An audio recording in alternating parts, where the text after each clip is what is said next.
melakukan syuting sendiri ya, maksudnya itu diedit sendiri, di ini sendiri, diperiksa sendiri gitu. Jadi silakan buka artikelnya masing-masing yang sudah jadi atau ditulis rencana artikelnya gimana gitu ya. Karena di nanti itu saya berharap sih sebenarnya sudah selesai, keadaannya tinggal kita cross check, kita koreksi bareng-bareng. Nah, namanya itu syutingnya.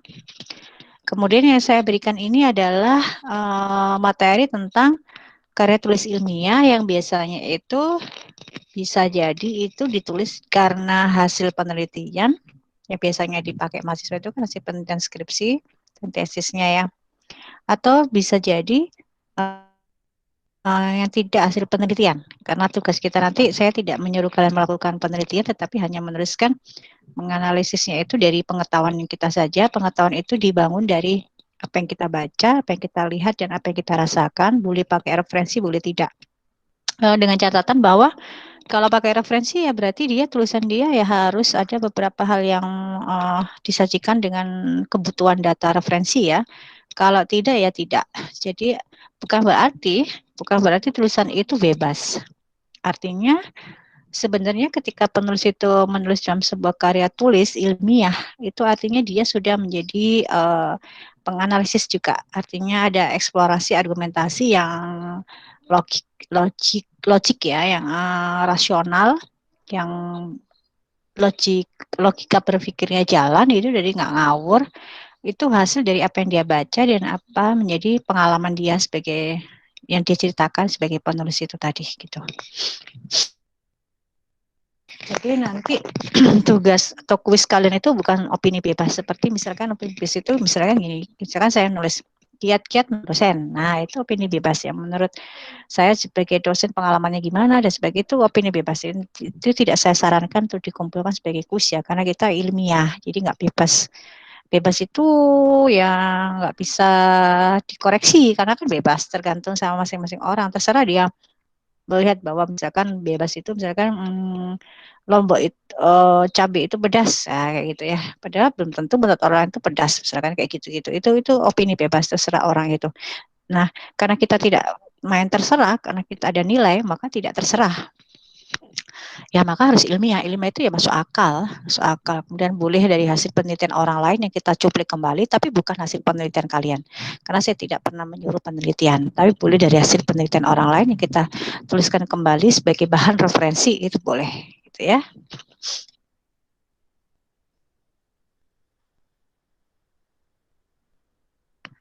Ini yang dari sisi kiri saya ini ada introduction, material, result, dan discussion. Ini sebenarnya tulisan ilmiah itu sendiri. Tapi kalau yang judul penulis abstrak dan sebagainya ini metode hasil ini ke ilmiah yang hasil penelitian. Nanti di mana tulisan itu nanti di bahan berikutnya, di slide berikutnya akan saya bilang ya, akan saya uraikan mana yang sebenarnya tugas kita, yang mana yang bukan. Tetapi ini wajib kalian ketahui untuk bekal kalian di dalam menulis artikel ilmiah gitu. Jadi saya tidak mau kotak-kotakkan mana yang ilmiah dan yang tidak. Semuanya ilmiah, karena apa yang kita tulis itu harus masuk akal, rasional, terus logis ya, logis ngawur ya, itu ilmiah. Tapi bukan hasil penelitian. Boleh pakai referensi hasil penelitian orang lain, tapi bukan hasil penelitian kita. Gitu. Jadi makanya kemarin judul-judul kalian kayak pengaruh terhadap itu X dan Y, diketahui hubungan X dan Y, kemudian ada kalimat-kalimat yang menunjukkan itu hasil penelitian, maka itu sudah salah gitu. Tidak sesuai ketentuan kuis gitu. Meskipun sebenarnya tulisannya benar, tapi tidak sesuai ya. Kalau tidak sesuai berarti ya tidak menjadi standar penilaian yang bagus di dalam kuis nanti gitu ya. Oke, silakan cek masing-masing. Kita judul ya, judulmu coba dilihat. Judul itu ya label ya, label itu meyakinkan orang lain dari labelnya itu sudah kelihatan isinya gitu. Itu judul. Jumlah katanya biasanya para ahli mengatakan ada yang 12, ada yang 15 maksimal ya. Nah, kita sepakati di kuis nanti itu maksimal 12 ya. Jadi cek kalimat jumlah kata di dalam kalimat judulmu itu maksimal ada berapa kata. Jadi judul itu sederhana, padat, yang menggambarkan isi dari tulisanmu nanti. Gitu ya. Para ahli mengatakan ada maksimal ada 12, ada 15. Nah, kita sepakati 12. Kalau lebih dari 12 ya salah. Ya, mengurangi nilai. Tidak ada singkatan, tidak ada rumus, tidak ada jargon. Tidak mengandung kata kerja. Tidak ada metafor seperti puisi, peribahasa, nggak boleh ya. Kayak gitu. Kemudian kita masuk ke penulis. Di bawah judul ada penulisnya ya, ada nama kalian ya. Penulis itu adalah si penanggung jawab isi. Jadi harus taat menuliskan nama. Nama yang taat itu nama yang apa? Nama yang benar ya. Penulisannya tidak boleh disingkat gitu-gitu. Nah, kemudian kalau ada nama marga yang harus dituliskan ya, dituliskan nama marganya di belakang. Karena kita orang Jawa biasanya marga itu atau orang yang memiliki marga. Kalau orang Jawa nggak ada marga ya. Marga itu ditulis nama belakang. Jadi harus kalau dia tidak memiliki nama marga ya harus tetap Anita Christina kayak gitu. Misalkan nama marganya Simanjuntak misalkan, Christina Simanjuntak. Nah, Simanjuntak ditulis karena dia menyangkut harus apa ya, harus taat asas menulisan namanya sebenarnya ya. Karena itu ilmiah. Nggak bisa pakai nama peken. Misalkan nama peken saya tulisan non fiksi saya, yang non fiksi itu ilmiah itu Anita Christina.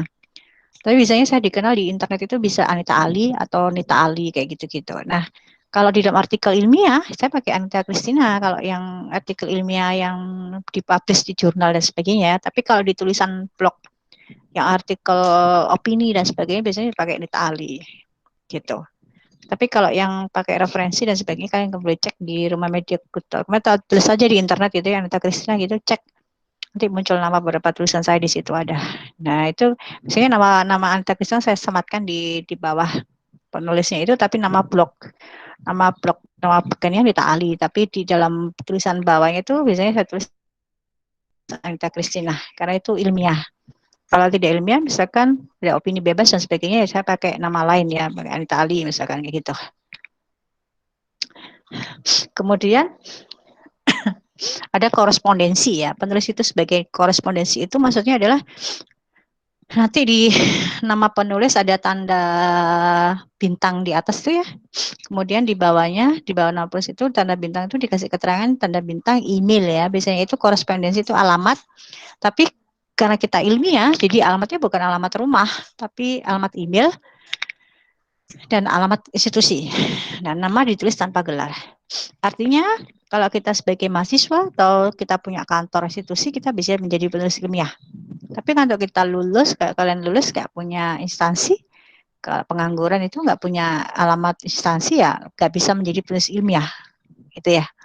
Jadi penulis hanya opini bebas saja, tidak penulis ilmiah, karena tidak memiliki alamat korespondensi kantor instansi yang resmi, tetapi dia bisa pakai alamat korespondensi email. Nah, nanti email kalian juga email resmi ya yang dipakai ya. Jadi email mahasiswa. Nah, itu. Kemudian, nah alamat ya di bawah nama, email, alamatnya itu bukan alamat pos rumah, tapi kampus ya instansinya. Oke, alamat email ya sudah ya, nah, gitu ya. Dituliskan nama lembaga, misalkan nama Anita Christina, tanda bintang atas, tanda bintang atasnya dipindah ke bawah, email Anita Christina @trunojoyo.ic.id misalkan, terus ke bawahnya adalah biasanya ditulis dari departemennya atau jurusan. Jadi jurusan ilmu ekonomi, Fakultas Ekonomi Bisnis, Universitas Trunojoyo Madura. Atau biasanya ada yang ditulis alamatnya jurusan ilmu ekonomi, Fakultas Ilmu Ekonomi dan Bisnis, Trunojoyo Madura. Bawahnya adalah Jalan Raya Telang, PO Box 2. PO Box 2. Jalan Raya Telang, PO Box 2, Keamal, Telang. Jalan Raya Telang, PO Box 2, Keamal, Bangkalan, Madura. Misalnya kayak gitu. Itu. Nah, bukan alamat rumah ya itu. Alamatnya yang dimaksud alamat ilmiah itu adalah alamat email atau korespondensi instansi resmi. Gitu. Makanya dia disebut ilmiah. Kemudian kalau kalian baca artikel, ada beberapa artikel itu ada abstrak. Nah, kita nggak butuh abstrak ya, di tugas nanti nggak ada abstrak. Kalau ada abstrak berarti itu salah. Kenapa? Karena abstrak itu digunakan untuk artikel ilmiah hasil penelitian atau dipublish di beberapa jurnal resmi yang ilmiah gitu. Ada abstraknya. Kalau kita nggak ada gitu ya. Nanti kalau saya jumpai abstrak, berarti dipastikan salah tugas kalian ya.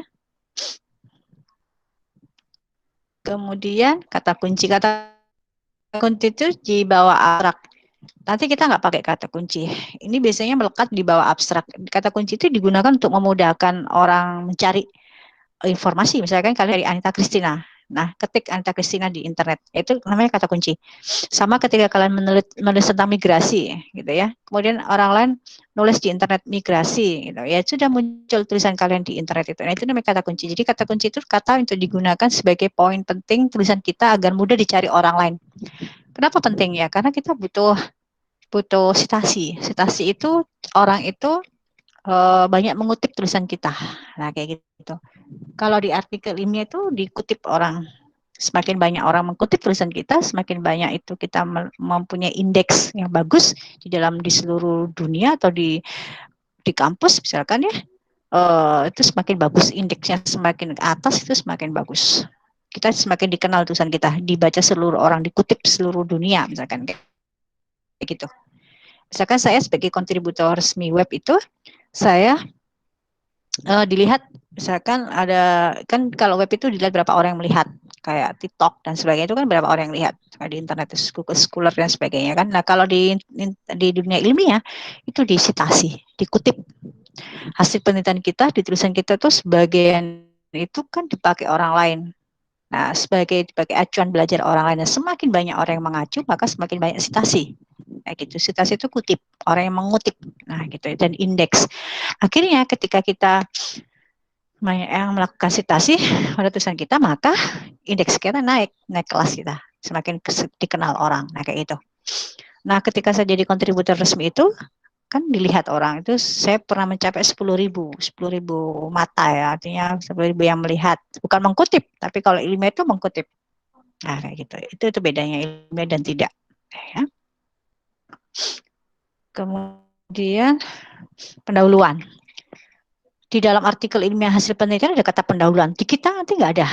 Cuma nggak ada kata pendahuluan gitu, nggak ada. Cuma kalimat paragraf pertama, paragraf kedua dan ketiga ada para ahli itu dia mengatakan 3 sampai 4 paragraf.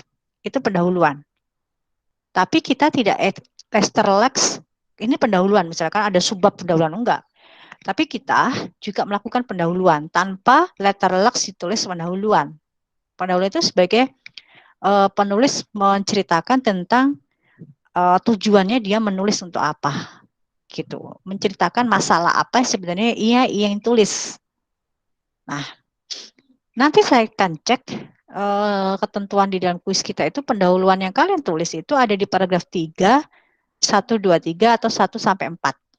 Kalau lebih dari itu berarti itu bukan pendahuluan, kebanyakan. Nah, itu mempengaruhi poinnya ya.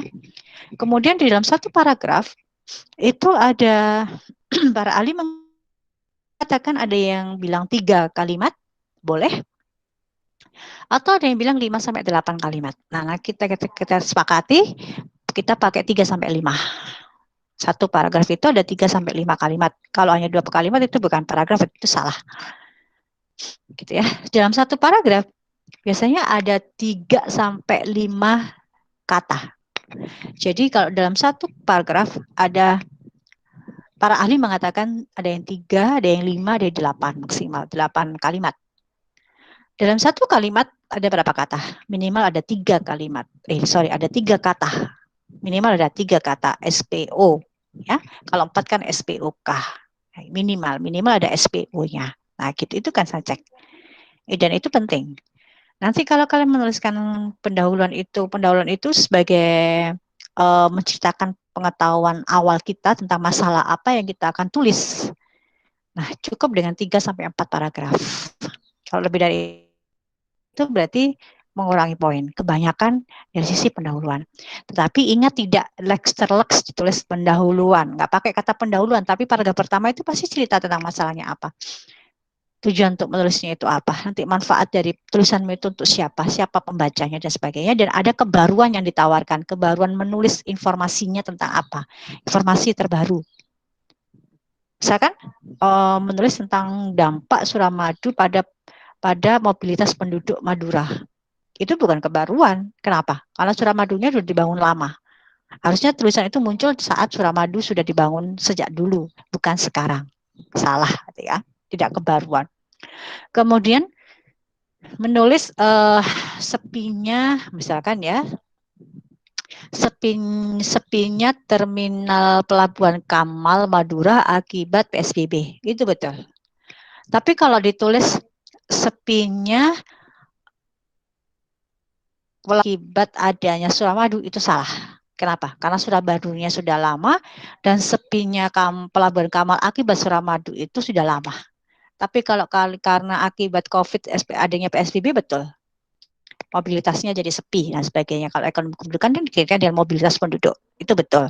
Tapi kalau dikaitkan dengan Suramadu, sepinya itu jadi itu bukan kekinian ya, artinya itu udah lama Suramadu, udah puluh tahun yang lalu.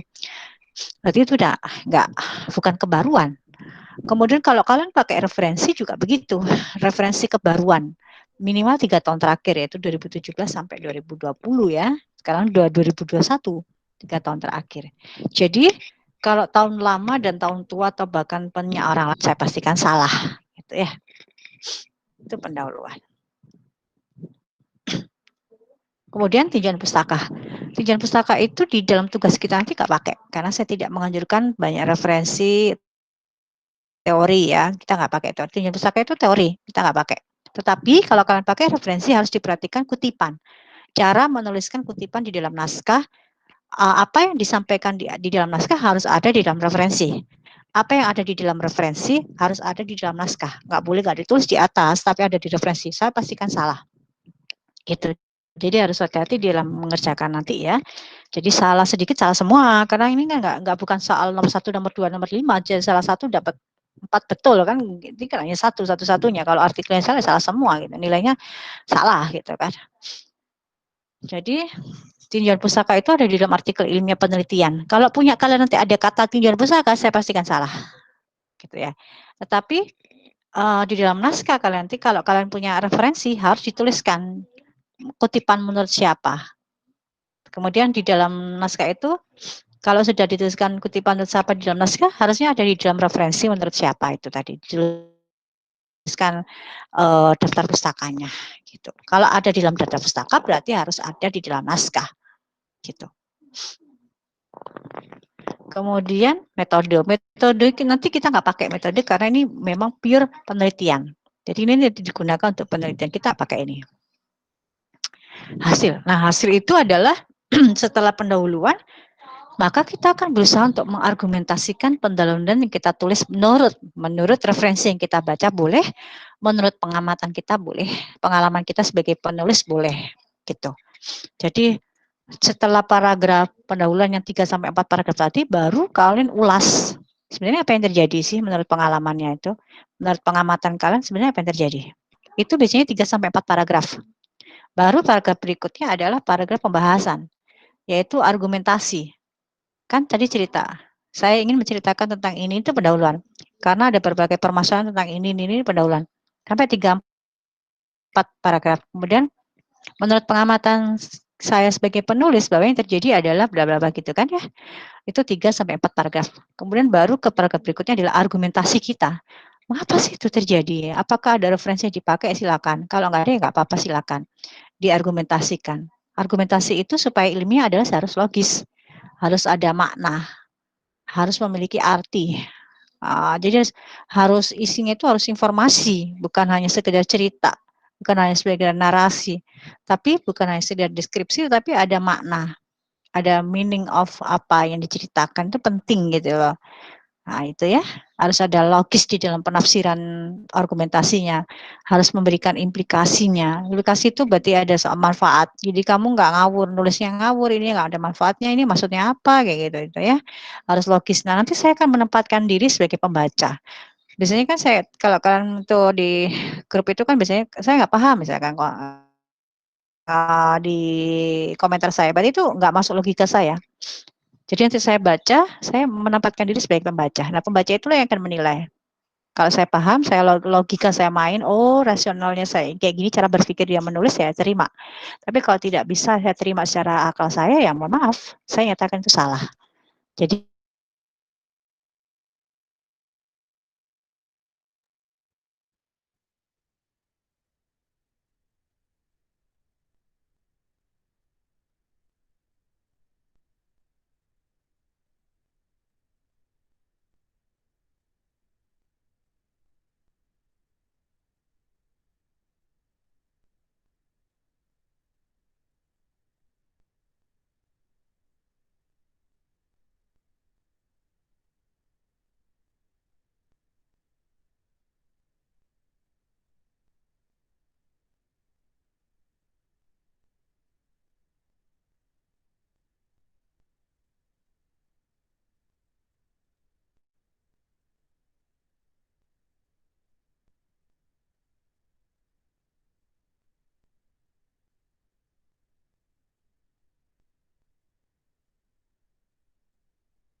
Terus mari Tere.